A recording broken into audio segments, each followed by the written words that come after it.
सनत नगर नामक गांव में आलोक करके एक आदमी रहता है। आलोक को पत्नी और बच्चे थे। आलोक एक गाड़ी पर स्टफ छोले कुलचे बेचता था। कुलचे वो अच्छे से फ्राई करके उसके बीच में छोले मसाले भरकर आने वाले को देता था।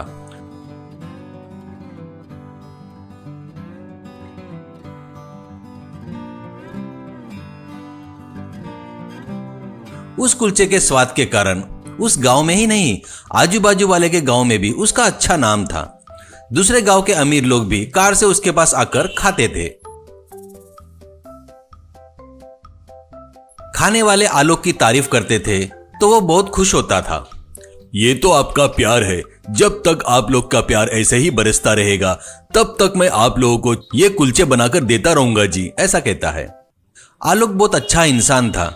जरूरतमंदों को पैसे देकर मदद करता था। अगर किसी के पास पैसे नहीं रहे तो उसको फ्री में कुलचा देता था। एक दिन एक लड़का फटे हुए कपड़े पहनकर आलोक के पास आता है। वो, बाबूजी मेरा नाम ऋषभ है, मैं एक अनाथ हूँ। 3 दिन हो गए खाना खाए हुए, बहुत भूख लगी है, खाने के लिए कुछ दे दो बाबूजी, आपके पैर पकड़ता हूँ। करके पैर पकड़ने जाता है तो अरे अरे अरे करके उसे उठाकर, माँ बाप गुरु और भगवान के सिवा किसी और के पैर नहीं पकड़ना बेटा, जाकर बैठ जा, मैं छोले कुलचे लाकर देता हूँ। ऐसे उसे छोले कुलचे देता है तो वो फटाफट पूरा खा जाता है।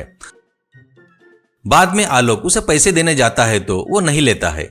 नहीं जी, मुझे पैसे नहीं चाहिए, अगर हो सके तो आपके पास काम पर रख लो, आप जो भी काम बताएंगे वो करूंगा, ऐसा कहता है। आलोक, यहाँ क्या, यहाँ पर तेरे लिए क्या काम रहेगा बेटा, कहता है तो ऋषभ, कृपया ना मत कहना, सबकी अच्छी सहायता करने वाले लगते हो आप। आज तो आपने मेरा पेट भर दिया, कल मेरी परिस्थिति क्या होगी पता नहीं। मुझे यहाँ काम दिए तो आपकी थोड़ी सी मेहनत बचेगी, सोचिए जरा, ऐसा कहता है। आलोक, सच है रे, कभी कभी अकेले ही सब काम करने में तकलीफ होती है। ठीक है, तुझे मैं काम पर रख लेता हूँ और रहने के लिए मेरे घर में एक रूम भी देता हूँ, ठीक है, ऐसा कहता है। वो खुश होकर उसके हाथ जोड़ता है। तब से वो वहां पर काम करना शुरू करता है।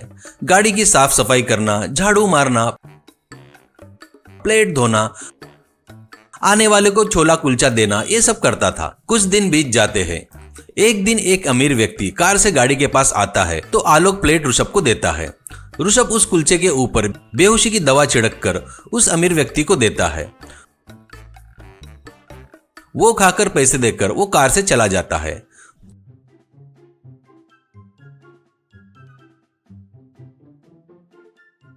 कुछ देर बाद ऋषभ, बाबूजी थोड़ा बाथरूम के लिए जाके आता हूँ, अर्जेंट है, ऐसा कहता है।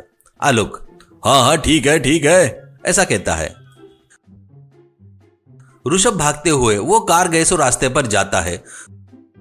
कुछ दूर जाने के बाद कार रोड के बाजू में रुकी हुई थी। वो अमीर व्यक्ति वो कार में सो रहा था।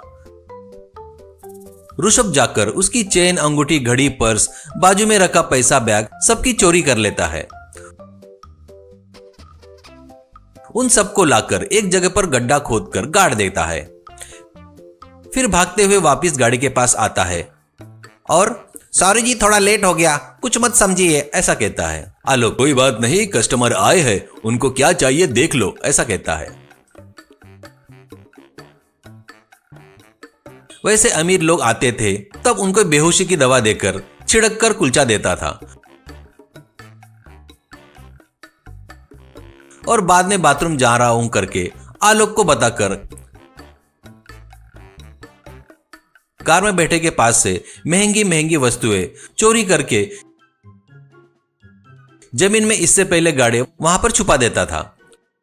जैसे उसे कुछ पता नहीं वैसे गाड़ी के पास आ जाता था। एक दिन आलोक पत्नी से, इस बीच अपना ऋषभ बाथरूम के लिए घर पर आ रहा है, तू बनाया हुआ खाना उसको सूट नहीं कर रहा है शायद, ऐसा कहता है। वो, क्या वो घर पर कब आया जी? तुम्हारे साथ जाना सुबह और तुम्हारे साथ ही शाम को वापस आना, बस बीच में कभी घर पर नहीं आया वो, ऐसा कहती है। इससे आलोक को उस पर शक होता है। एक दिन वैसे ही एक धनवान को बेहोशी की दवा छिड़क कर कुलचा देता है। वो खाकर कार से जाने के बाद ऋषभ, बाबूजी अर्जेंट बाथरूम जाना है, घर जाकर आता हूँ, ऐसा कहता है। आलोक, ठीक है, जाकर आजा, ऐसा कहता है। वो जाते ही आलोक उसको देखने के लिए उसके पीछे जाता है गाड़ी छोड़कर। एक जगह पर उस धनवान की कार रुकी थी, उसमें वो बेहोश होकर पड़ा था। आलोक छुपकर ऋषभ को चोरी करते हुए देख लेता है। फिर ऋषभ गड्ढा खोदकर वहां छुपाते हुए भी देखता है। बाद में वो तुरंत पुलिस को फोन करके पूरी बात बताता है जो हुआ था। बस पुलिस गाड़ी के पास आकर ऋषभ को पकड़कर जमकर धुलाई करते हैं और पूरा सोना पैसा खोदकर निकाल लेते हैं और फिर उसे कोर्ट में पेश करते हैं। जज उसको कठिन कारागार की सजा सुनाते हैं। वैसे वो जेल में पत्थर फोड़ते रहता है।